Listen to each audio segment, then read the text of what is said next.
Back in 1914, a war kicked off that was supposed to be a purely European thing, a squabble between old empires settling old scores.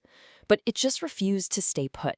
It spilled over continents, across oceans, deserts, and jungles, and it became the first truly global conflict. So the big question is, how did a European war become everybody's war? It really all boils down to this one central mystery. How on earth did a single gunshot, one political assassination in the Balkans, an event that seemed totally regional, How did that end up sparking battles thousands of miles away, pulling in soldiers from India, from Australia, from all over Africa to fight and die for a cause that started so far from their homes? The answer?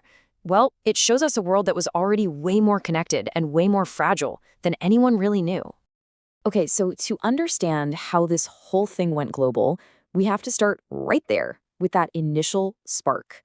It all began in the heart of Europe with what was basically a chain reaction of alliances and threats that just spiraled out of control so fast.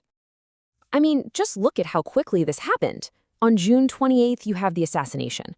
By August 4th, we're talking just over a month later, this tangled web of alliances had dragged every single major European power into a war. A regional crisis had become a continental catastrophe. But why in the world didn't it stop there? Well, the reason the war went global is actually pretty simple, and it's incredibly powerful. The countries that were fighting, they weren't just countries, they were empires. And this imperial engine was the very thing that would spread the fire across the entire planet. See, back in 1914, imperialism meant that when London or Paris declared war, it wasn't just a national decision, it was a global one. When the empires went to war, they dragged all of their colonies and dominions right along with them, whether those places had any say in it or not. So a European war was pretty much guaranteed to become a world war. And this wasn't just a one-sided thing, not at all. Both the Allies and the Central Powers were huge imperial powers. They reached into their colonies for soldiers, for raw materials, for strategic bases. And just like that, people in Africa, Asia, and the Pacific were suddenly caught up in a conflict that had started in Sarajevo. And the sheer scale of this imperial mobilization was staggering. Just think about this one number for a second. More than 1.3 million Indian soldiers served the British Empire. And these weren't just small support units. We're talking about a massive fighting force, sent everywhere from the trenches on the Western Front to the deserts of Mesopotamia. And as massive as that number is, India was just one piece of this much bigger puzzle. The empires recruited nearly 2 million soldiers and laborers from Africa. Australia and New Zealand sent 600,000 of their own. Southeast Asia provided hundreds of thousands more for logistics. The entire war effort was being powered by this global network of people. But you have to wonder, right? Why did they fight? Well, the reasons were complicated. For some, sure, it was a sense of duty or adventure. But for so many others, there was a deeper hope at play. As this quote gets at, many believed that if they proved their loyalty on the battlefield, they could build a case for more self-rule, maybe even independence back home. And that hope, it planted the seeds for the powerful independence movements that would explode after the war. So, if you've got global empires, guess what? You get global battlefields. This war was not just stuck in the muddy trenches of France. It was fought all over the world map.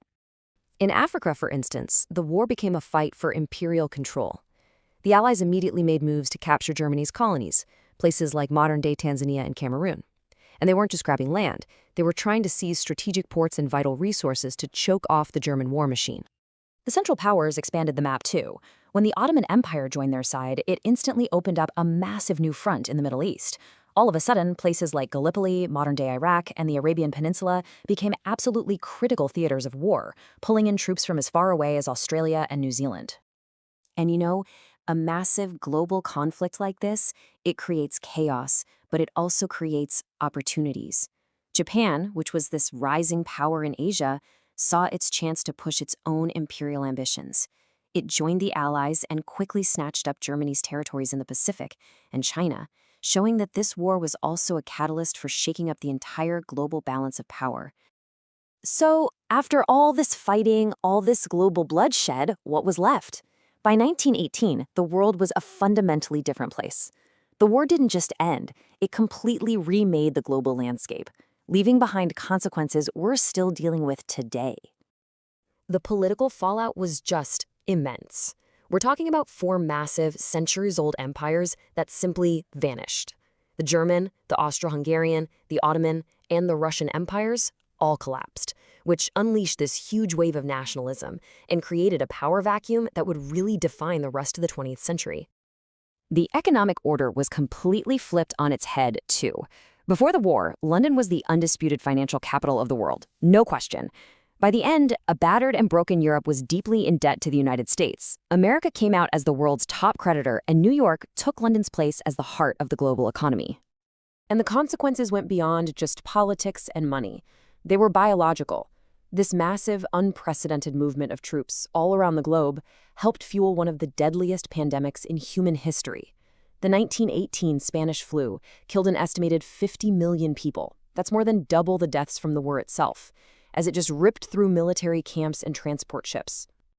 In the war's aftermath, the victors started drawing lines on a map. A secret deal from 1916 between Britain and France, the Sykes-Picot Agreement, basically carved up the Middle East.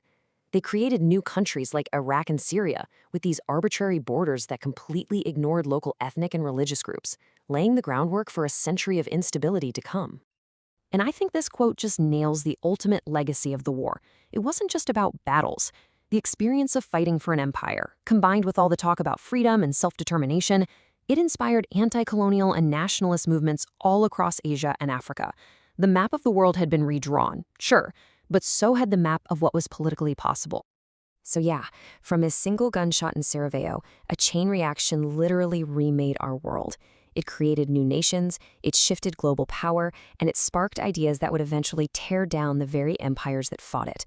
The lines drawn on the map after 1918, both the real ones and the ideological ones, are in so many ways the same lines that continue to shape our world right now.